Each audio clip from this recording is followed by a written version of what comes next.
नमस्कार। खरी खरी लेकर हाजिर हूं मैं सर्वमित्रा। 18वीं लोकसभा के लिए इस बार जो चुनाव हो रहे हैं उसमें शुरुआत तो हुई थी बीजेपी के 400 पार के नारे के साथ, लेकिन पांचवें चरण के खत्म होते होते अब आलम यह हो गया है कि इंडिया के 300 पार होने की संभावनाएं जतलाई जा रही हैं और दूसरी ओर बीजेपी को बमुश्किल 150 सीटें मिलने के दावे हो रहे हैं। जी हां, अरविंद केजरीवाल ने आज एक बड़ा दावा किया जिसमें उन्होंने ये कहा कि इंडिया को 300 पार से ज्यादा सीटें मिलने जा रही हैं, ये सर्वे बता रहे हैं। इसके साथ ही और भी बहुत से लोगों ने ये कहा, जो लोग सर्वे एजेंसियां चलाते हैं उनका भी यही अनुमान है, जो लोग जमीन पर काम करते हैं, इंडिया गठबंधन के विभिन्न दलों के जो कार्यकर्ता हैं, उन्हें भी इस बार यही लग रहा है कि इंडिया गठबंधन इस बार बीजेपी को न केवल तगड़ी टक्कर दे चुकी है, बल्कि इस बार इंडिया गठबंधन अब पांचवें चरण के आते आते तो ये माहौल बन गया है कि उसे 300 पार सीटें मिल रही हैं, यानी इंडिया गठबंधन की सरकार 4 जून को बनना लगभग तय है। आज के हमारे इस कार्यक्रम का विषय भी यही है कि इंडिया 300 पार, साथ में हमने लगाया एक्सक्लेमेटरी यानी विस्मयादि बोधक चिन्ह। इसका मतलब कि अभी कुछ भी हो सकता है, लेकिन जो संभावनाएं हैं, जो इंडिया गठबंधन का पड़ला इस समय भारी दिखाई दे रहा है और बीजेपी इस समय नुकसान में नजर आ रही है। अरविंद केजरीवाल ने आज और भी बहुत सारी बातें कही, उसके बारे में भी हम आज चर्चा करेंगे। लेकिन इधर हम देख रहे हैं कि बीजेपी एक के बाद एक मुसीबतों में फंसती जा रही है। अभी संबित पात्रा ने पुरी में जो बयान दिया उसको लेकर बीजेपी घिर चुकी है। अब उसे समझ में नहीं आ रहा कि वो अपना बचाव कैसे करे। इधर अमित शाह ने दिल्ली में या गुजरात में या पंजाब में जो लोग अरविंद केजरीवाल या आम आदमी पार्टी के जो सपोर्टर हैं उनको लेकर जो कुछ कहा, उस पर बीजेपी गिर गई है। नरेंद्र मोदी तो लगातार अलग अलग मामलों में फंसे हुए हैं। इलेक्टोरल बॉन्ड से लेकर प्रज्वल रेवन्ना तक कई ऐसे मामले हुए जिस पर बीजेपी घिरी और मोदी भी घिर गए। इधर राहुल गांधी हो, चाहे अखिलेश यादव हो, चाहे तेजस्वी यादव हो या अरविंद केजरीवाल हो, उनके बयान लगातार बीजेपी की मुसीबतों में इजाफा कर रहे हैं। और इसी का नतीजा है कि अब बीजेपी के 400 पार नारे की बात खुद बीजेपी के लोग भी नहीं कर रहे, मोदी भी अब इस नारे को, इसका जिक्र अपनी जुबान पर नहीं ला रहे हैं। इसका मतलब यही है कि बीजेपी की हालत इस समय खस्ता है और इंडिया गठबंधन 300 पार उसके जाने के आसार बन रहे हैं। क्या है इस पूरे मसले पर आज हम खरी खरी चर्चा करेंगे। हमारे साथ मौजूद हैं हमारे ऑनलाइन एडिटर अमरिंदु उपाध्याय जी। अमरिंदु जी, बहुत बहुत स्वागत है आपका इस कार्यक्रम में। आज एक बड़ा खुलासा या कहें कि एक बड़ा दावा अरविंद केजरीवाल ने किया। आज उन्होंने 11 बजे एक प्रेस कॉन्फ्रेंस की और उसमें उन्होंने बीजेपी को नए सिरे से घेरा। आप जानते हैं कि अरविंद केजरीवाल को घेरने की तमाम कोशिशें बीजेपी कर रही है। अरविंद केजरीवाल इस समय जमानत पर बाहर हैं, 1 जून तक की उनकी जमानत है और 2 जून को उनको वापस सरेंडर करना है। लेकिन इसके पहले अरविंद केजरीवाल ये कह चुके हैं कि अगर आप इंडिया गठबंधन को जिताएंगे, अगर आप आम आदमी पार्टी को वोट देंगे तो फिर मुझे जेल में नहीं जाना पड़ेगा। ये दावा करके अरविंद केजरीवाल ने एक सनसनी तो फैलाई दी थी, लेकिन आज उन्होंने जो कुछ कहा उसमें उसके बाद बीजेपी का परेशान होना और तय लगता है। क्या कुछ कहा अरविंद केजरीवाल ने, पहले इस बात को सुन लेते हैं। नमस्कार।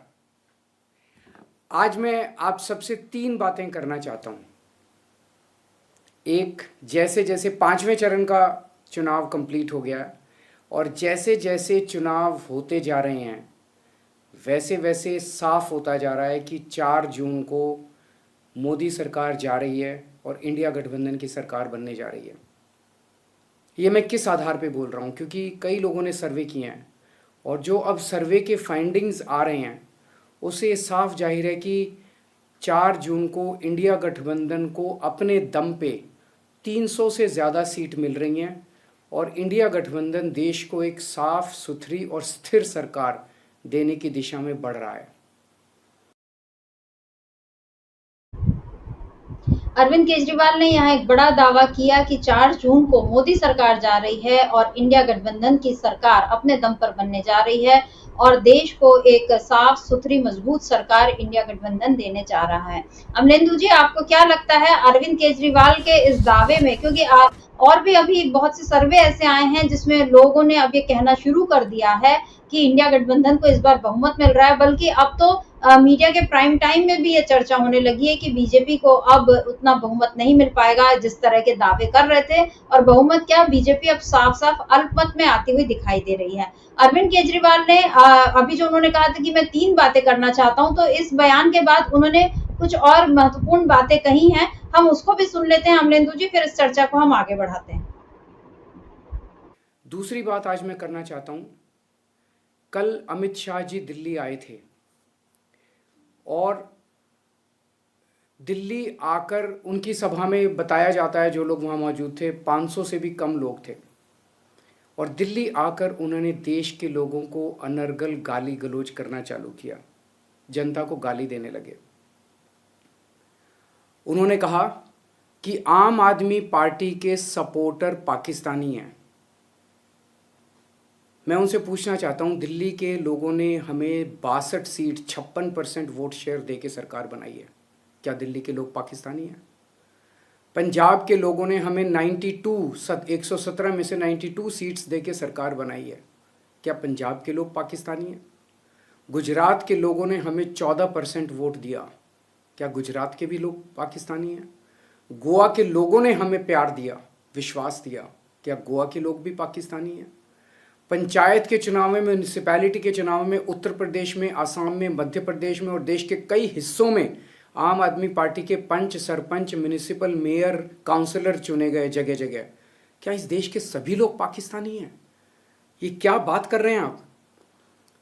आपको प्रधानमंत्री जी ने अपना वारिस चुना है, इस बात का आपको इतना अहंकार हो गया कि आप लोगों को गालियां देने लगे, धमकियां देने लगे। अभी तो आप पीएम बने नहीं हैं और आपको इतना अहंकार हो गया। आपकी जानकारी के लिए बता दूं कि आप पीएम नहीं बन रहे हैं, क्योंकि 4 जून को लोग बीजेपी की सरकार नहीं बना रहे हैं। बीजेपी जा रही है, थोड़ा अहंकार कम कीजिए और जनता को गाली मत दीजिए। आपकी दुश्मनी मेरे से है, आप मुझे गाली दे लीजिए, लेकिन देश की जनता को अगर गाली देंगे तो ये कोई बर्दाश्त नहीं करने वाला। अमरिंदर जी, अरविंद केजरीवाल की बातें आपने सुनी। यहाँ पर उन्होंने साफ साफ अमित शाह को ये बता दिया कि आप अभी पीएम नहीं बनने जा रहे हैं और इसलिए अपना अहंकार कम करिए। बात केवल अरविंद केजरीवाल की नहीं, क्योंकि उन्होंने तो ये बोल दिया कि आपकी दुश्मनी मेरे से, तो आप मुझ पर हमला कीजिए, यानी आप मेरे साथ जो चाहे करिए, लेकिन इस देश की जनता को अगर आप कुछ कहेंगे तो वो लोग बर्दाश्त नहीं करेंगे। पर सवाल यहाँ पर ये उठता है कि क्या वाकई अमित शाह को ये एहसास नहीं है, जब वो ये कह रहे हैं कि जिन लोगों ने आपको सपोर्ट किया वो पाकिस्तानी हैं, क्या ऐसा कहकर उन्होंने भारत की जनता का, हिंदुस्तान के लोगों का, जनादेश का अपमान नहीं किया? अमरिंदर जी, अमित शाह तो क्या, प्रधानमंत्री नरेंद्र मोदी खुद जनादेश का अपमान करते रहते हैं। भाई जब ये कहते हैं कि 70 साल में कुछ नहीं हुआ, इससे पहले लोग जो थे वो, उन्हें शर्म महसूस होती थी कि अरे कहाँ पैदा हुए, भारत में पैदा हुए, तो जनादेश का भी अपमान करते हैं नरेंद्र मोदी और अमित शाह, और भारत का भी अपमान करते हैं, इस देश का भी अपमान करते हैं। तो ये तो खैर समिता जी, एक तरीके से इनका जो हेरिडिटी है, एक तरीके से कहा जाए, जो इनकी जो राजनीतिक वंशानुगत है, उसमें ये चीज़ें शामिल हैं। चूँकि आरएसएस को भी इस देश से कोई प्यार नहीं है, तो ये आरएसएस के ही सब शिष्य हैं, उन्हीं वहीं से सब निकल कर के आए हैं, अच्छे स्वयंसेवक रहे हैं नरेंद्र मोदी और अमित शाह दोनों। तो ये उसी तरीके की सारी बातें करते हैं जिस तरीके की आरएसएस बातें करता है, और ये देश के खिलाफ, देश की जनता के खिलाफ लगातार बातें इस तरीके की करते रहते हैं, इसमें कोई नई बात नहीं है। लेकिन जो यहाँ 2 बहुत महत्वपूर्ण बातें अरविंद केजरीवाल ने कही, समिता जी, मुझे लगता है उन पर चर्चा आवश्यक है। और एक तो पहली बात ये कि जैसे उन्होंने घोषणा कर दी कि 4 जून को भारतीय जनता पार्टी की सरकार जा रही है। दूसरी घोषणा कर दी कि इंडिया की सरकार 300 पार बन रही है, 300 से ज़्यादा सीटें लेकर के बन रही है, अकेले अपने दम पे बन रही है। ये भी उसमें साथ में जोड़ दिया कि इंडिया की अकेले अपने दम पे बन रही है। और इसमें अगर ममता बनर्जी को भी जोड़ लिया जाएगा तो मुझे लगता है 325 के आसपास सीटें ये इंडिया गठबंधन की जाकर बन रही हैं। ये अरविंद केजरीवाल का कहना इसमें शामिल है, समिता जी। तो ये एक तरीके से भारतीय जनता पार्टी के लिए सीधी सीधी चुनौती है, और ये इसको साफ तौर पे ये समझा जा सकता है कि इंडिया गठबंधन अब बहुत मजबूती के साथ आगे बढ़ रहा है, और ये सब तरीके की खबरें आने लगी हैं कि इंडिया गठबंधन की सरकार बनने जा रही है, और पूर्ण बहुमत के साथ, अच्छे बहुमत के साथ सरकार बनने जा रही है। जैसा आपने भी कहा कि अब जो कॉर्पोरेट मीडिया है उसकी भी प्राइम टाइम में अब ये बातें होने लगी हैं कि भारतीय जनता पार्टी को बहुमत नहीं मिल रहा है, वो अल्पमत में जा रही है। तो समिता जी, अल्पमत में ही नहीं जा रहे हैं, ये बहुमत से बहुत ज़्यादा दूर जा रहे हैं, और इतना दूर जा रहे हैं कि अगर ये उसके बाद भी खरीद फरोख्त करने की कुछ कोशिशें भी करना चाहें तो ये स्थितियां पैदा नहीं होंगी कि ये कुछ खरीद फरोख्त कर भी पाएँ किसी भी तरीके से। तो ये एक तरीके से कहा जाए देश के अंदर ये माहौल बनने जा रहा है। दूसरा, जो अरविंद केजरीवाल ने एक और जो उन्होंने अपनी पहली प्रेस कॉन्फ्रेंस में जेल से आने के बाद जो आरोप लगाया था कि नरेंद्र मोदी अपने लिए वोट नहीं मांग रहे हैं, वो अपने वोट मांग रहे हैं अमित शाह के लिए। आज उसको उन्होंने थोड़ा और विस्तार देते हुए कह दिया अमित शाह से कि आप जो है नरेंद्र मोदी के वारिस हैं, लेकिन आप प्रधानमंत्री नहीं बन रहे हैं, चूँकि जनता जो है वो आपको प्रधानमंत्री नहीं बना रही है, भारतीय जनता पार्टी की सरकार नहीं बना रही है। तो ये यानी एक तीर से दो निशाने ये अरविंद केजरीवाल ने चल दिए। एक तो ये फिर जाहिर कर दिया कि अमित शाह जो है वो नरेंद्र मोदी के वारिस हैं और नरेंद्र मोदी अमित शाह के लिए वोट मांग रहे हैं, खुद के लिए वोट नहीं मांग रहे हैं। और उसके बाद ये भी स्पष्ट कर दिया कि जनता इस बात को स्वीकार नहीं कर रही है और जनता आपको प्रधानमंत्री नहीं बना रही है। और उनके अहंकार को लेकर के जो टिप्पणी की, वो अहंकार तो खास साफ दिखाई पड़ता है भारतीय जनता पार्टी के लोगों में, और ज़बरदस्त तरीके का अहंकार दिखाई पड़ता है। वो किस बात का अहंकार है ये अभी तक समझ में ही नहीं आया है। क्योंकि लोकतंत्र में जनता है वो 1 मिनट में चकनाचूर भी कर देती है अहंकार, अच्छों के उसने अहंकार जो वो चकनाचूर कर दिए। लेकिन भारतीय जनता पार्टी के लोगों में जो अहंकार दिखाई पड़ता है संगीता जी, वो देखने लायक चीज़ है। मैं एक वीडियो सोशल मीडिया पे देख रहा था, कोई 28-29 मिनट सेकंड का था। अभी जब पता नहीं वो सही है कि गलत है मैं नहीं कह सकता, लेकिन वो सोशल मीडिया पे बहुत ज़्यादा वायरल है कि भारतीय जनता पार्टी का कोई पदाधिकारी है, वो बस में जो है उसने कुछ बातें की होंगी तो उसकी पकड़ के लोगों ने धुनाई कर दी अच्छे से, और धुनाई कर दी तो उसका जो वीडियो बना रहा था, जो पत्रकार था, उसको उसने घर से उठा लेने की धमकी दी। इस पर जनता ने उसकी और ज़बरदस्त तरीके से पिटाई कर दी। तो अब ये चीज़ें जब होने लग गई हैं शर्मिष्ठा जी, तो आप समझ सकती हैं कि जनता का मूड क्या है। तो अब अरविंद केजरीवाल तो ये दावा कर रहे हैं कि वो उन्होंने सर्वे भी कोई कराया है और भी सर्वे आ रहे हैं, तो वो उनका सर्वे, खैर वो जाने उनका सर्वे क्या है क्या नहीं है।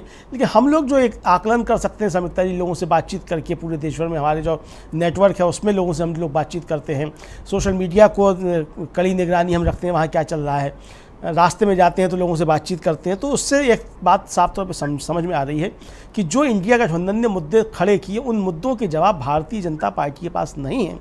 उन मुद्दों पे भारतीय जनता पार्टी कोई जवाब नहीं दे पा रही है। नरेंद्र मोदी जिन मुद्दों को लेकर के आ रहे हैं वो मुद्दे हैं ही नहीं कहीं से। वो नरेंद्र मोदी खुद उन पे जो है वो एक दिन से ज़्यादा नहीं टिकते हैं कोई भी। कल तो एक और बड़ा आश्चर्यजनक काम जो है वो कर दिया नरेंद्र मोदी ने। कल तो उन्होंने राहुल गांधी का एक वीडियो खुद ट्वीट कर दिया। यानी कि अब स्थिति ये आ गई है कि नरेंद्र मोदी जो हैं वो वीडियो ट्वीट किसके कर रहे हैं, राहुल गांधी के। तो आप समझ सकती हैं कि स्थितियाँ आप कहाँ तक पहुँच गई हैं। तो राहुल गांधी ने कहा था कि मैं जो चाहता हूँ उनके मुंह से कहलवा सकता हूँ, आप बताइए क्या कहलवाना है। तो राहुल गांधी ने बिना कहे जो है वो कहलवाना शुरू कर दिया नरेंद्र मोदी से कि अब तुम राहुल गांधी के वीडियो चलाओ। तो नरेंद्र मोदी अब राहुल गांधी के वीडियो चला रहे हैं, तो साफ समझा जा सकता है कि देश किस तरफ बढ़ रहा है शर्मिष्ठा जी, और 4 जून को देश में क्या होने वाला है। जी जी जी, बिल्कुल आपने मुद्दों की बात की, क्योंकि इंडिया गठबंधन के उठाए मुद्दों का जवाब बीजेपी नहीं दे पा रही है।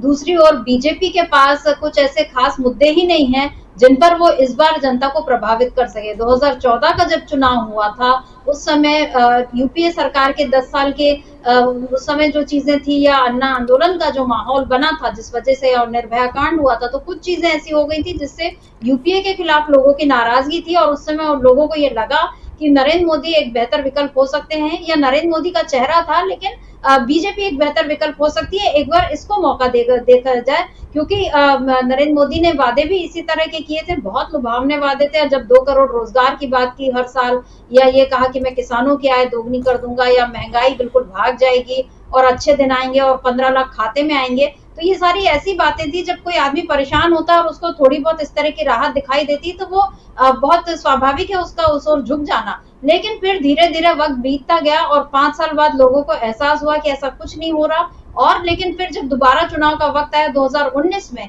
तो फिर राष्ट्रवाद की लहर एक खड़ी कर दी गई, पुलवामा कांड हो गया, और राफेल का मुद्दा भी जिस तरीके से उठाया गया था वो उतना प्रभाव नहीं डाल पाया। और दूसरी बात कि उस समय विपक्ष एकजुट नहीं हो पाया था। विपक्षी एकता की कोशिशें हो रही थी लेकिन उसमें भी बिखराव था। ममता बनर्जी कोशिश कर रही थी लेकिन वो एक मंच पर लोगों को ले भी आई, लेकिन फिर वो एकता बरकरार नहीं रह पाई, और इस सब का फायदा बीजेपी को कहीं ना कहीं मिला। और बीजेपी ने इन 2 बातों पर, मतलब 2 बार उसको ये मौके मिल गए जो संयोग ही कहने चाहिए, तो बीजेपी को लगा कि ये उसका विस्थायी अधिकार हो गया है, और इसीलिए इस बार अहंकार में आकर नरेंद्र मोदी ने पहले लाल किले से ये घोषणा कर दी कि मैं तीसरी बार भी आ रहा हूं, और उसके बाद 400 पार की बातें होने लगी। आज इस अहंकार पर, अमित शाह के अहंकार पर अरविंद केजरीवाल ने एक कड़ी टिप्पणी की। इधर राहुल गांधी ने भी एक ट्वीट किया है एक घटना पर, और उसमें भी उन्होंने अहंकारी न होने की सलाह दी है। क्या है राहुल का ये ट्वीट, इसको देख लेते हैं।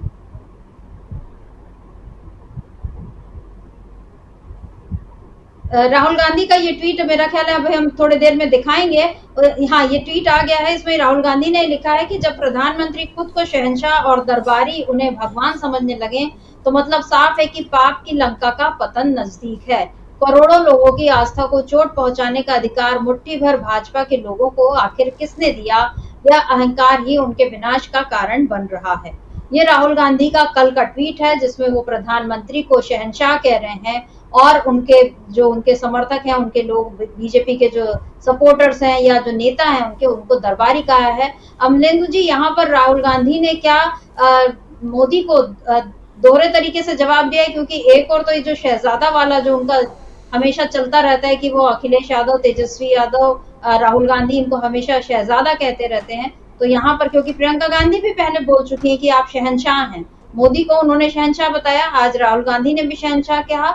और ये जिस घटना की ओर इशारा कर रहे हैं कि संबित पात्रा ने जिस तरह से जगन्नाथपुरी में ये मतलब भगवान जगन्नाथ के लिए कह दिया कि वो मोदी भक्त हैं, अब बाद में वो अब उसको बोल रहे हैं कि वो मेरे से जुबान फिसल गई और अब मैं 3 दिन का उपवास रखूंगा, प्रायश्चित करूंगा, तमाम बातें वो कह रहे हैं। लेकिन जो जुबान फिसल गई तो फिसल ही गई, अब लोगों तक ये संदेश तो चला ही गया। और ये बात वैसे भी उठती रहती है, क्योंकि जब भी ये बात होती है कि जो राम को लाए हैं हम उनको लाएंगे, मतलब यहाँ भी वो दावा करते रहते हैं कि राम को मोदी ही लाए हैं। एक रामलला की तस्वीर थी जिसमें मोदी उनका हाथ पकड़कर उनको ले जा रहे हैं, वो पोस्टर भी बनाया था। यानी ये अहंकार तो बीजेपी में हमेशा से रहा है। अब 5वें चरण के चुनाव के बाद, जबकि बीजेपी की हालत बहुत खराब हो चुकी है, राहुल गांधी का ये ट्वीट यहाँ पर और संबित पात्रा की ये गलती कितनी भारी पड़ सकती है मोदी पर, ये सवाल आपसे अमलेंदु जी। और इधर मल्लिकार्जुन खड़गे ने भी एक न्यूज एजेंसी को एक इंटरव्यू दिया, तो उसमें भी उन्होंने कहा कि हवा का रुख इंडिया की ओर हो गया है, हमें लेकर लोगों का नजरिया बदल गया है, हम बीजेपी को बहुमत पाने से रोकने में सक्षम होंगे। मल्लिकार्जुन खड़गे ने यह भी कहा कि बीजेपी ने बार बार राम मंदिर, हिंदू मुस्लिम, भारत पाकिस्तान के नाम पर लोगों को भड़काया, भावनात्मक रूप से लूटा है। संविधान, लोकतंत्र बचाने का आह्वान सभी भारतीयों के मौलिक अधिकारों, बोलने और अभिव्यक्ति की स्वतंत्रता को बचाने के लिए है, ये खड़गे जी का कहना है। तो राहुल गांधी का ये ट्वीट, खड़गे जी का ये बयान, अरविंद केजरीवाल का जो आरोप है कि आप क्या सारे लोगों को पाकिस्तानी बोल रहे हैं, और बीजेपी का अब चुनाव में बार बार अब पीओके का मामला उठाना, लोगों को पाकिस्तानी बोलना। पहले बीजेपी लोगों को पाकिस्तान जाने की सलाह दे दिया करती थी, अब वो सीधे सीधे लोगों को पाकिस्तानी बोल रही है जो उनके सपोर्टर नहीं है। क्या कहेंगे अमलेंदु जी, 5वें चरण के बाद क्या अब बीजेपी अपने पैरों पर इस तरह से और कुल्हाड़ी मार रही है? शर्मिष्ठा जी, इतनी कुल्हाड़ियाँ मार ली है भारतीय जनता पार्टी ने अपने पैरों पर कि अब उनकी भरपाई जो जख्मों की वो हो नहीं सकती है। तो और मारे में ना मारे, जितनी मार ली है उन्होंने उसी में उनकी सरकार चली गई है, ज़बरदस्त तरीके से चली गई है, इसको समझा जा सकता है। हालांकि अब जो विचलन, जो भाषा अब इस्तेमाल हो रही है शर्मिष्ठा जी, ये अभी आने वाले समय में और गिरेगी, क्योंकि 5 चरण के बाद तो ये स्पष्ट हो गया कि सरकार बुरी तरीके से चली गई।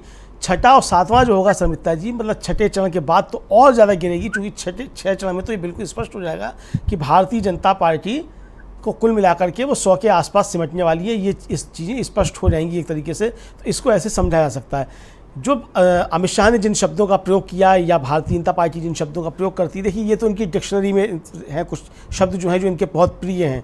और आप देखिए सोशल मीडिया पे तमाम लोग इस बात की कमेंट करते रहते हैं कि नरेंद्र मोदी जो है वो 5-6 शब्द जो है उनको छोड़ के अपना भाषण दे करके दिखा दें, या भारतीय जनता पार्टी का कोई भी नेता वो करके बता दें उसमें मुसलमान, पाकिस्तान, आतंकवाद, जाने क्या क्या शब्द शामिल हैं, कि इनके बिना ये अपना कोई भाषण पूरा करके दिखा दें, कांग्रेस 70 साल, इस तरह की चीज़ें। तो ये कुल मिलाकर के जो मतलब इनकी भाषा शैली है और जो है जहाँ पे अटके हुए हैं, ये उससे आगे बढ़ ही नहीं सकते शर्मिष्ठा जी। चूँकि देखिए आदमी बढ़ता आगे कब है, जब आपके पास कोई विचार हो, और विचार क्या हो, इस देश के लिए कुछ काम करने का विचार हो। भारतीय जनता पार्टी के पास जो विचार हैं वो विचार देश के हित के हैं ही नहीं, क्योंकि उसको अपने कोई विचार नहीं, उसके जो भी विचार हैं वो आरएसएस से आए हुए हैं। आरएसएस के विचार जो है वो हिटलर से और गोएबल्स से और मुसोलिनी से प्रेरित हैं उनके विचार।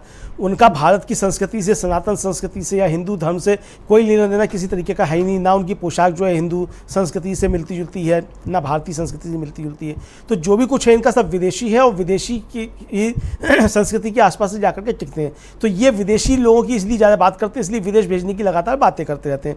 पाकिस्तान से भी इनका बहुत अच्छा संबंध रहा है, मेल मिलाप रहा है इनका बहुत। आज़ादी से पहले जो सिंध में और बंगाल में जो है इन्होंने मुस्लिम लीग के साथ मिलकर के हिंदू महासभा ने सरकारें बनाई थी। तो ये सारी खैर इतिहास की चीज़ें हैं। और जब ये इस तरह की बातें करते हैं, किसी को पाकिस्तान भेजने की या किसी को पाकिस्तानी कहते हैं, तो बार बार इनका वो इतिहास जो उखड़ करके सामने आ जाता है शर्मिष्ठा जी। तो ये तो इन लोगों का कुल मिलाकर एक तरह से कहा जाए इनका जो असली चाल चरित्र चेहरा है वो ये अपना बार बार दिखाते हैं। अभी तक शर्मिष्ठा जी होता यह था कि चूँकि आरएसएस से लोग प्रशिक्षित होकर के आते थे, उनको बताया जाता था कि आपको जो है वो एक विनम्रता का आवरण ओढ़ के रखना है, भले ही अंदर आपके अंदर कितना भी हिंसा हो या कितने भी आप उग्र हो, लेकिन एक विनम्रता का आवरण ओढ़ करके रखिए।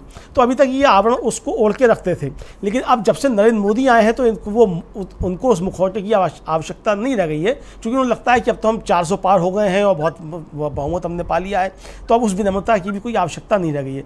तो उस विनम्रता का भी ये एक अब कोई पालन नहीं करते हैं। तो इसलिए अमित शाह जो बोल रहे हैं, ये बोली इनकी पहले से रही है, लेकिन पहले उस पर एक विनम्रता का आवरण जो था वो ओढ़े रहते थे, लेकिन 2014 के बाद से उन्होंने वो आवरण भी उतार के फेंक दिया, तो अपने असली स्वरूप में ये सामने आ गए समिता जी। तो ये इनकी भाषा। लेकिन अरविंद केजरीवाल ने जिस तरीके से इन पर हमले किए हैं और जो सवाल उठाए हैं, हालांकि ये कहा जाता है कि अरविंद केजरीवाल भी उसी पृष्ठभूमि से आते हैं जिस पृष्ठभूमि से ये सब आए हैं, लेकिन लखनऊ में जब प्रेस कॉन्फ्रेंस कर रहे थे अरविंद केजरीवाल अखिलेश यादव के साथ, तो उन्होंने 2 बड़ी महत्वपूर्ण बातें समिता जी कहीं। एक तो उन्होंने कहा कि आरएसएस वाले जो है ये आरक्षण के विरोधी हैं, इनकी मानसिकता जो है आरक्षण के खिलाफ है। दूसरा, ये संविधान के विरोधी हैं और ये मनुस्मृति को जो है वो लागू करना चाहते हैं। ये दोनों बातें अगर अरविंद केजरीवाल कह रहे हैं समिता जी, तो इसका मतलब वो अंदर की बातें इनकी बता रहे हैं कि ये चाहते क्या हैं, ये करना क्या चाहते हैं। तो अरविंद केजरीवाल की इन बातों में निश्चित तौर पर दम है और ये मैसेज पूरे देश भर में अच्छे तरीके से चला गया है कि ये संविधान को ख़त्म करना चाहते हैं और मनुस्मृति को ये लागू करना चाहते हैं समिता जी। तो कुल मिलाकर के जो जिस तरह की भाषा अमित शाह इस्तेमाल कर रहे हैं या कर रहे हैं, तो इसमें उनकी बौखलाहट भी है। और ये बौखलाहट इसलिए है कि चूँकि जो सर्वे अरविंद केजरीवाल करा रहे हैं या जो मीडिया अपने सुर बदल रहा है, आज अखिलेश यादव भी कुछ कह रहे थे कि ये मीडिया का जो है चेहरा इनका भी बदल जाएगा, सुर जो है बदल जाएगा 4 जून के बाद। तो निश्चित तौर पर 4 जून के बाद तो ज़बरदस्त तरीके से बदलेगा, लेकिन 4 जून आने से पहले ही अब वो सुर बदलना शुरू हो गए उस मीडिया के भी। अब वहाँ भी जो प्रियंका गांधी का जाकर के इंटरव्यू लिया जा रहा है, फिर जाकर के मालिकन जो हैं वो खड़े होकर के फ़ोटो भी खिंचा रही हैं प्रियंका गांधी के साथ। पूरा कुनबा जाता है, भाई ठीक है संवाददाता गए, आपके संपादक गए बातचीत करने के लिए, ठीक है आप गए, उन्होंने दिया फोटो खिंचाने कोई बात नहीं, लेकिन मालकिन साथ में क्यों जा रही हैं प्रियंका गांधी से करने के लिए? तो ये आप समझ सकते हैं कि किस तरीके से इस मीडिया ने भी धीरे धीरे मतलब ये अब जगह बनाना शुरू कर रहे हैं कि 4 जून के बाद अपना चेहरा जो है वो बचा सकें, फेस सेविंग अपनी कर सकें, इसकी तरफ ये बढ़ रहे हैं। कुल मिला के समिता जी, अरविंद केजरीवाल कह रहे हैं, उनका दावा है कि 300 पार जा रहे हैं। अब 300 पार जा रहे हैं कि 400 पार जा रहे हैं, ये हम नहीं कह सकते, लेकिन जो हम कह सकते हैं वो निश्चित तौर पर ये कह सकते हैं कि देश की जनता अब बदलाव चाहती है, उस बदलाव के लिए घर से निकल रही है और 5 चरण में वो इतना इंतजाम कर चुकी है कि बदलाव हो जाए। बाकी जो 2 चरण बचे हैं ये भारतीय जनता पार्टी को गड्ढे में डालने के लिए पर्याप्त होंगे। सर 5 चरणों में बिल्कुल तय हो चुका है कि देश की जनता का मूड क्या है, और अब बचे 2 चरण जो हैं वो भी ऐसा लग रहा है कि औपचारिकता ही है, फॉर्मेलिटी है कि 2 चरणों में और चुनाव होना है, क्योंकि जनता वहां भी जो वोट करेगी उसको अनुमान यही लगाए जा रहे हैं कि जो पूरे देश में अभी तक जो 5 चरणों में जो जिस तरह से वोटों का रुझान रहा, वही रुझान आगे 2 चरणों में भी बरकरार रहेगा। यानी ये कहा जा सकता है कि बीजेपी एक हारी हुई लड़ाई को लड़ रही है, क्योंकि मैदान में है। अगर वो अभी भी मैदान छोड़ दे तो बहुत ही उसकी दुर्गति हो जाएगी या बेइज्जती हो जाएगी। तो चूंकि मैदान में बने रहना है, इसीलिए वो अभी चुनाव लड़ तो रही है, हालांकि उसमें जीत के कोई आसार दिख नहीं रहे हैं। अरविंद केजरीवाल ने आज एक बड़ा दावा कर दिया, लेकिन अगर मीडिया का रुख देखकर ये समझा जा सकता है कि बदलाव की हवा बह रही है, क्योंकि आपने जो जिक्र किया वाकई कि पहले पत्रकारों का काम है कि वो तमाम नेताओं से इंटरव्यू लें, वो प्रधानमंत्री से भी लें, विपक्ष के नेताओं से भी लें, लेकिन अब मीडिया घरानों के मालिकों को जाकर फोटो खिंचानी अगर पड़ रही है, और उन मालिकों को जो पहले लगातार मोदी के बिल्कुल चरणों में लौटने बस की कमी रह गई थी कि मंच से उन्होंने यही नहीं किया, बाकी सारी बातें जिस तरह से की। और अभी जिन्होंने फोटो खिंचाई उनका एक बयान उस समय काफी मशहूर हुआ था कि अगर विपक्ष कमजोर है तो हम उसकी ओर से हम लड़ाई नहीं लड़ सकते, हम रेसलिंग मतलब रिंग पे हम नहीं उतरेंगे, ये उन्होंने कहा था। अब लेकिन ऐसा लग रहा है कि वो उतर रहे हैं, ये देख के कि विपक्ष मजबूत है। मतलब अब बीजेपी का साथ छोड़ने के लिए मीडिया, जो एक समर्थक मीडिया जो वर्ग है जो बीजेपी समर्थक माना जाता है, उसका रुख जिस तरह से बदल रहा है उसको देख के समझा जा सकता है कि वाकई देश में एक परिवर्तन की लहर अब बह चुकी है। बहनी शुरू नहीं हुई है, 5 चरणों में दिख गया है कि बह चुकी है, और वो अब किनारे तक जब लगेगी, यानी 4 जून आते आते साफ दिख जाएगा कि बीजेपी एक किनारे पे खड़ी है और जिस किनारे पर हार है, और इंडिया गठबंधन उस किनारे पर है जहां पर आगे सत्ता का रास्ता खुलता है। ये ऐसी एक तस्वीर फिलहाल बनती हुई दिखाई दे रही है। काफी कुछ स्पष्ट होगा 4 जून को ही जब मतगणना शुरू होगी। लेकिन इस बीच जो मीडिया का रुख है उस पर हम चर्चा कर रहे हैं, और अखिलेश यादव ने भी इसको लेकर कुछ अहम बातें कही हैं। क्या कहा है अखिलेश यादव ने, इसको सुन लेते हैं। 80 की 80 सीटें भारतीय जनता पार्टी हारने जा रही है। भाजपा हटेगी तो हमें आपको रोजगार मिलेगा। भाजपा हटेगी तो संविधान बचेगा। अमलेंदु जी, अखिलेश यादव ने यहाँ पर अभी तक वो 79 सीटों की बात कर रहे थे, आज वो 80 सीटों की बात कर रहे हैं। यूपी में 80 सीटें हैं, यूपी से ही दिल्ली का रास्ता जाता है। बहुत बार ये बात बोली जा चुकी है और इस बार ऐसा लग रहा है कि वही यूपी बीजेपी के हाथों से खिसकता हुआ दिखाई दे रहा है। इसी यूपी में फूलपुर में क्या माहौल था 2 दिन पहले, ये भी हम लोगों ने देखा है। आपको क्या लगता है अमलेंदु जी, अखिलेश यादव जो दावा कर रहे हैं, अरविंद केजरीवाल का दावा हमने सुन लिया, राहुल गांधी का बयान हमने सुन लिया और ये फूलपुर का हम ये देख रहे हैं कि यहाँ जबरदस्त भीड़ थी। मतलब ये राहुल गांधी ने वहां पर ये जो एक नया ट्रेंड शुरू किया, मेरा ख्याल है जब 5 साल बाद जब वापस चुनाव होंगे तब अगर बीजेपी में इतनी शक्ति बची रही तो वो शायद वो भी ऐसा कुछ करने की कोशिश करेगी, क्योंकि वो करती वही है जो राहुल गांधी पहले करते हैं और उसके बाद क्रेडिट लेने मोदी आगे आ जाते हैं कि मैंने ये किया। बहरहाल यहाँ पर अभी हम बात कर रहे हैं यूपी की और अखिलेश यादव के इस बयान की 80 की 80 सीटें जो है बीजेपी हार रही है और वो बीजेपी हारेगी तो आपको हमको रोजगार मिलेगा। यहाँ अखिलेश यादव जिस रोजगार की बात कर रहे हैं, आपको क्या लगता है कि इन चुनाव में एक तो हमने देखा कि महंगाई और महंगाई का मसला था ही, मतलब उसको जिस तरीके से उठाया विपक्ष ने, दूसरा एक अहम मसला रोजगार का भी था। यहाँ पर रोजगार की बात अखिलेश यादव भी कर रहे हैं, वहां बिहार में तेजस्वी यादव ने भी इसी तरह से युवाओं को मोबिलाइज किया है। राहुल गांधी तो बार बार जो कांग्रेस का घोषणा पत्र है युवा न्याय की बात है उसमें उन्होंने बोल भी दिया है कि खटाखट नौकरियां मिलेंगी। आप क्या कहेंगे कि रोजगार का मसला अभी जो 6वें चरण के पहले अब अखिलेश यादव ने ये बात बोल दी है, क्या बचे 2 चरणों में बिल्कुल ही बीजेपी को सफाचट कर देना चाहते हैं? बिल्कुल समिता जी, और विपक्षी रणनीति यही है कि इन 2 चरणों में भारतीय जनता पार्टी को एक भी सीट किसी भी तरीके से ना मिलने पाए। इसी रणनीति में विपक्ष जो है कुल मिलाकर काम कर रहा है। और देखिए समिता जी, नरेंद्र मोदी का जो चुनाव है वो सबसे आखिरी चरण में है और तब तक मतलब जो सीटें बचेंगी वो कुल मिलाकर के आधा शतक जो है उसके आसपास सीटें बचेंगी आखिरी चरण में, मतलब कुछ ज़्यादा या कुछ कम हो सकती हैं जो बचेंगी सीटें। ये सारे नेता फ्री हो चुके हैं। अखिलेश यादव का भी चुनाव हो चुका है, राहुल गांधी का भी चुनाव हो चुका है और तमाम नेता इंडिया गठबंधन के अब वो फ्री हो चुके होंगे। बड़े नेता जो हैं ये सब जाकर के अब जब डेरा डाल लेंगे वाराणसी में शर्मित्रा जी, और जब ये घर घर जाएंगे और लोगों से उनके दुख दर्द पूछेंगे तो आप समझ सकती हैं कि वाराणसी में स्थिति क्या होगी। जिस तरीके से वाराणसी में मंदिरों को तोड़ा गया है विकास के नाम पे शर्मित्रा जी, लोगों के घरों को तोड़ा गया है, सड़कों पर ला दिया गया है विकास के नाम पे। अब वो विकास भी कहीं दिखा नहीं है कि साहब विकास हो गया होता, स्मार्ट सिटी बन गया होता तब भी चलिए लोग खून के आंसू जो थे वो पी जाते कि भाई चलो ठीक है विकास तो हो गया। वो विकास भी नहीं हुआ और आपने लोगों को बेरोजगार भी कर दिया, लोगों को उनकी छतें भी छीन ली और जो प्राचीन काल के मंदिर थे वो भी आपने तमाम तोड़ डाले। ये सारा असर ज़बरदस्त तरीके से बनारस पे पड़ेगा। प्रधानमंत्री नरेंद्र मोदी निश्चित तौर पे हार सकते हैं और स्वयं भी अब ये स्थितियां पैदा होती जा रही हैं और ऐसा होता है शर्मित्रा जी तो ये 4 जून के बाद देश के अंदर एक ज़बरदस्त तरीके की आप देखेंगे क्या उत्साह की लहर जिस तरीके से होती है। क्योंकि अब देखिए आप सोशल मीडिया पे देखिए और जो लोग कमेंट्स करते हैं आकर के वो देखिए और ज़मीन पे आप देखिए, अब तो यही है कि मोदी हटाओ देश बचाओ ये नारे अब लगने लगे। मतलब जनता ये नारे लगा रही है, कोई आम आदमी मतलब कोई किसी दल का नेता या पार्टी जो ये नहीं लगा रही है। जो नारे लग रहे हैं इन नारों को अब जनता लगाने लगी कि मोदी हटाओ देश बचाओ।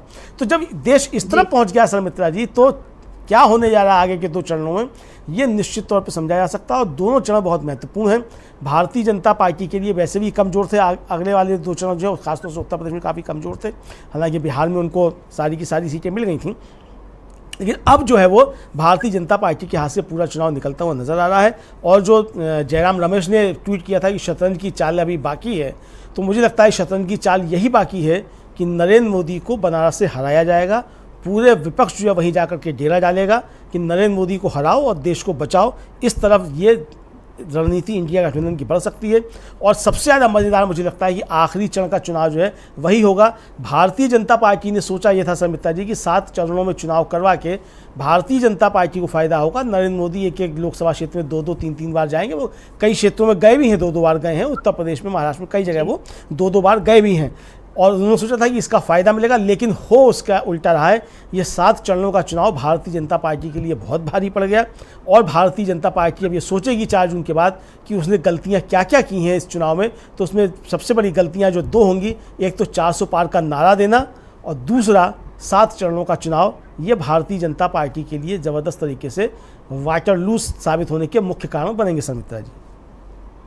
बिल्कुल अमरेंदु, क्योंकि 2000 एनडीए को ऐसा ही अति आत्मविश्वास था, उसे ये लगता था कि हम वापस सत्ता में आएंगे। मुझे याद है, मतलब हो गए बहुत 20 साल पुरानी बात है, लेकिन उस समय जब ये पूछा जाता था, मुझे सुषमा स्वराज का एक बयान याद आ रहा है। उसमें उन्होंने कहा था, जब प्रधानमंत्री वाली बात उठी थी तो उन्होंने ये बोला था कि उनके पास तो यही, अब इनको नहीं मालूम कि उनका चेहरा कौन होगा, लेकिन हमारे पास तो सब तय है। और तब ऐसा माना जा रहा था कि वाजपेयी जी नहीं, लेकिन आडवाणी जी जो है वो प्रधानमंत्री बनेंगे, इसलिए चुनाव भी कुछ समय पहले उन्होंने करा लिया था। लेकिन बाद में ये बात साबित हुई कि ये बहुत बड़ी गलती थी। उस समय भी कांग्रेस जो है वो सत्ता से बाहर थी, लेकिन उसके बाद सोनिया गांधी ने जिस तरह से पूरी कांग्रेस को एकजुट किया, यूपीए का गठन हुआ, उसके बाद उन मुद्दों को उठाया गया, यूपीए ने अपनी नीतियों में उनको शामिल किया जो सीधे सीधे जनता के हित से जुड़ी हुई हैं, तो उसका असर देखने मिला।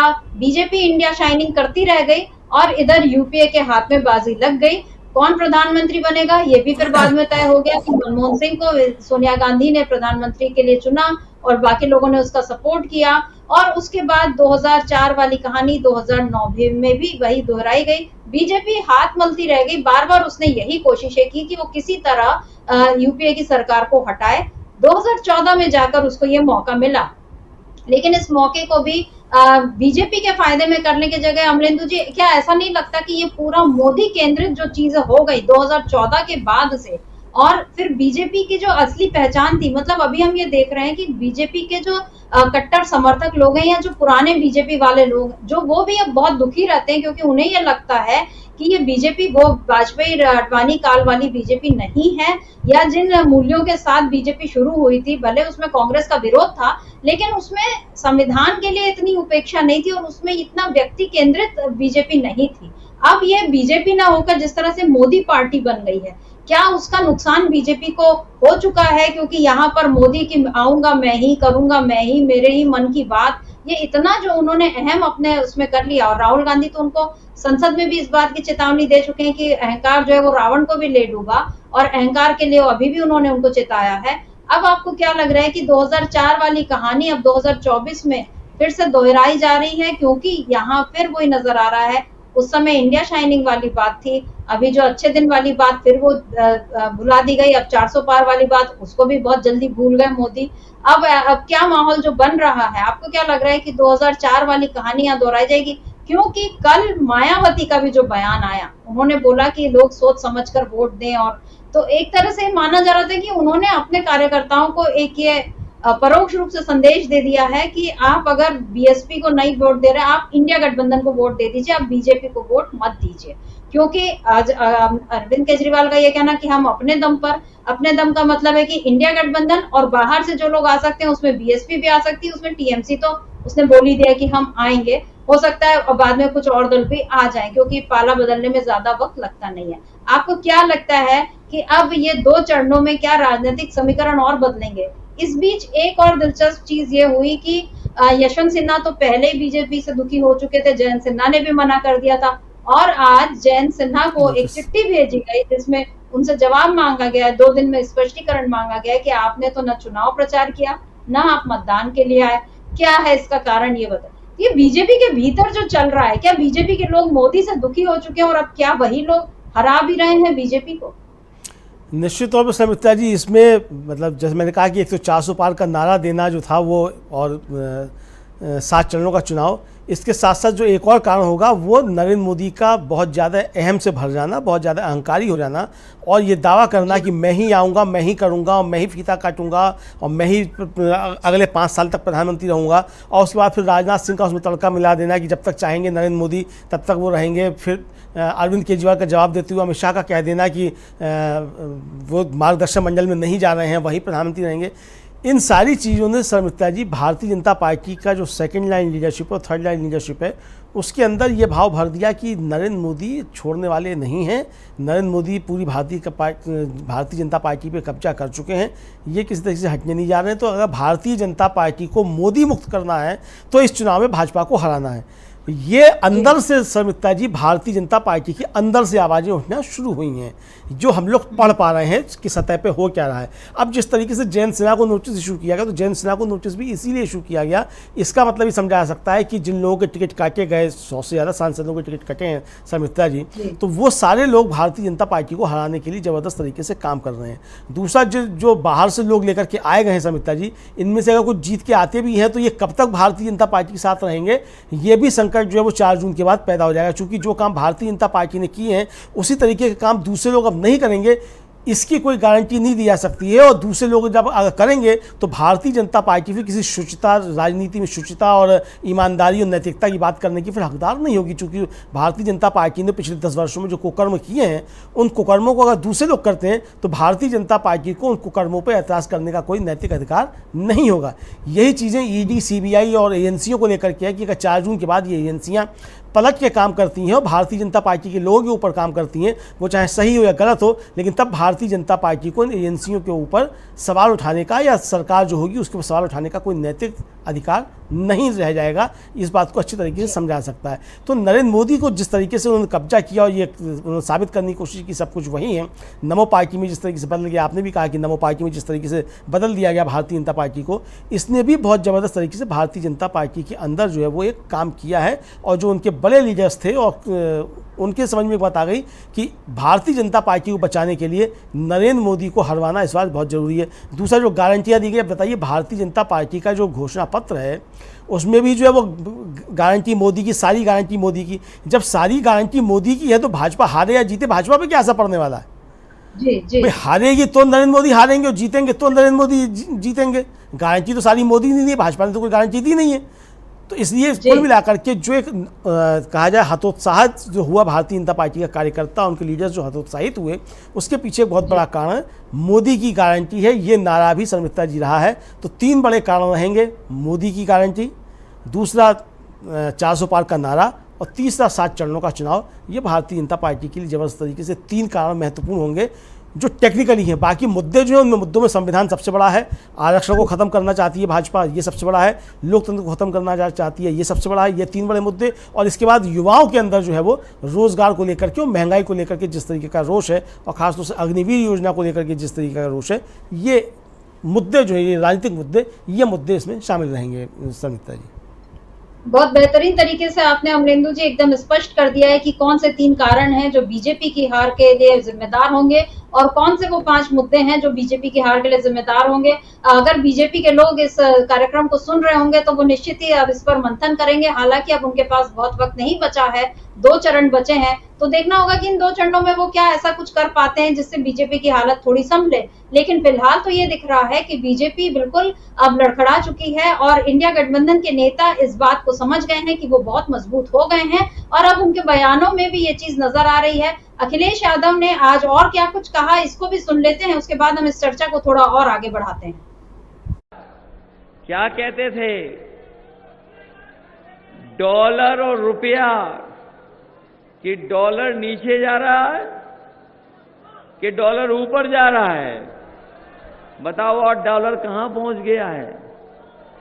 जो लोग विश्व गुरु बनाने की बात कर रहे थे, जो विकसित भारत बनाने की बात कर रहे थे, बताओ हमारा भारत कहां पहुंचा दिया इन्होंने? आज दुनिया में भारत बहुत नीचे पहुंचा दिया। इसलिए अपने साथियों को कह के जा रहे हैं, प्रेस के साथियों को, कि 4 जून के बाद मंत्रिमंडल तो बदलेगा ही बदलेगा, ये मीडिया मंडल भी बदल जाएगा। इसलिए वोट करोगे आप लोग, मदद करोगे। ये इनके अच्छे दिन तो आए नहीं, कम से कम 4 जून को इनको हरा के खुशियों के दिन तो ले आओ।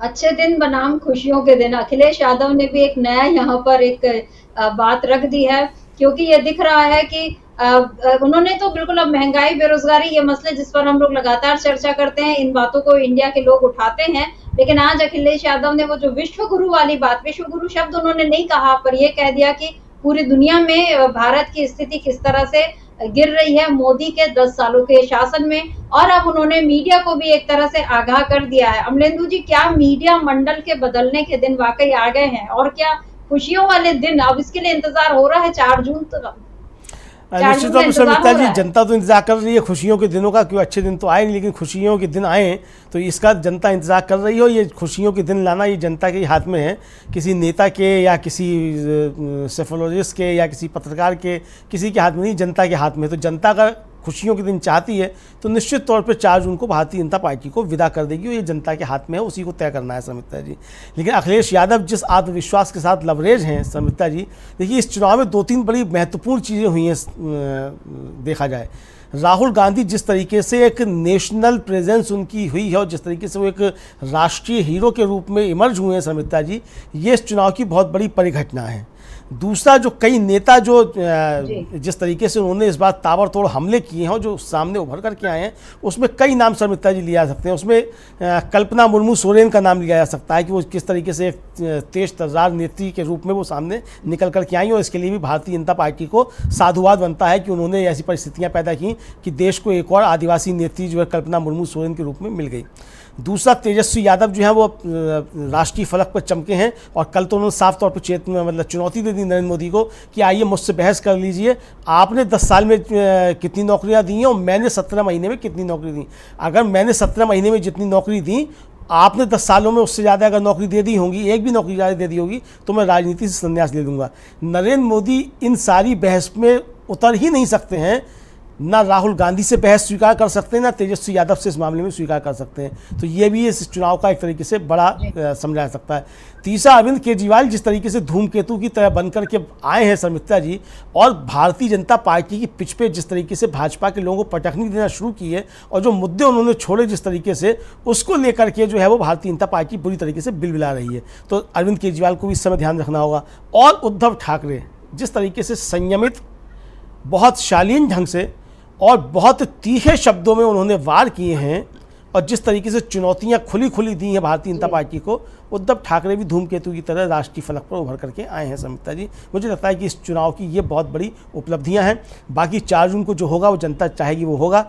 मुझे लगता है कि शायद अखिलेश यादव जो कह रहे हैं उनकी बात सच साबित होने जा रही है। 4 जून को खुशियों के दिन आने वाले हैं समिता जी। बिल्कुल, 4 जून को खुशियों के दिन आने वाले हैं। इंडिया 300 पार हो सकता है, ये दावे अब हो रहे हैं। अरविंद केजरीवाल ने दावा किया, राहुल गांधी पहले ही बीजेपी को 100-150 सीटों तक सिमटने की वो उनका ऐलान कर चुके हैं। अब तमाम सर्वे जो हैं वो भी यही बता रहे हैं। अभी तक जो सर्वे हो रहे थे 5वें चरण के पहले तक, या जब चुनाव शुरू होने के पहले तक, तो उसमें राहुल बनाम मोदी बहुत चल रहा था। राहुल गांधी तो अभी भी खैर मोदी के जहन में सबसे ऊपर होंगे ही, क्योंकि कल आपने बताया जिस तरह से उन्होंने राहुल गांधी के ट्वीट को ही रिट्वीट किया या उसको शेयर किया।